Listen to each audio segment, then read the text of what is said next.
ఏపీలో జరుగుతున్న తాజా పరిణామాలు రాజకీయాల్లో కాకరేపుతున్నాయి.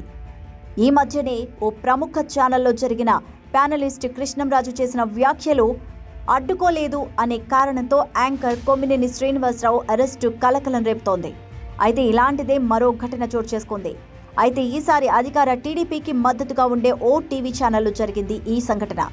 ఇందులో కృష్ణంరాజు స్థానంలో ఏకంగా తెలంగాణ కాంగ్రెస్ ఎంపీ రేణుకా చౌదరియే వచ్చి చేరారు. అమరావతి స్థానంలో వైఎస్ జగన్ ఈ దూషణలు ఎదుర్కొన్నారు. ఇక ఆ ప్రముఖ ఛానల్లో యాంకర్ కొమ్మినేని శ్రీనివాసరావు అరెస్టుపై చర్చ సాగుతున్న నేపథ్యంలో ఫోన్ ఇన్ ద్వారా అందుబాటులోకి వచ్చిన తెలంగాణ కాంగ్రెస్ ఎంపీ రేణుకా చౌదరి ఘాటుగానే స్పందించారు. వైసీపీ అధినేత వైఎస్ జగన్ ను టార్గెట్ చేస్తూ రెచ్చిపోయారు.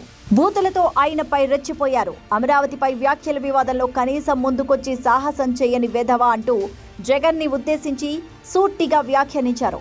ఇక జగన్మోహన్ రెడ్డి పుట్టినప్పుడే విజయమ్మ ఆయన గొంతు నులిమి చంపేస్తే పీడా పోయేది అంటూ రేణుకా చౌదరి సంచలన ఆరోపణలు చేశారు. దీంతో ఆ డిబేట్లో యాంకర్ ఆమెను వారించే ప్రయత్నం చేశారు. అయితే రేణుకా మాత్రం ఏమాత్రం వెనక్కి తగ్గకుండా తెలుగు రాష్ట్రాల్లో తీవ్ర కలకలం రేపే వ్యాఖ్యలు చేశారు. ఇక ఇప్పటికే టీవీ డిబేట్లో ప్యానలిస్ట్ వ్యాఖ్యల వివాదంలో యాంకర్ గా ఉన్న కొమ్మినేని అరెస్ట్ అయ్యారు.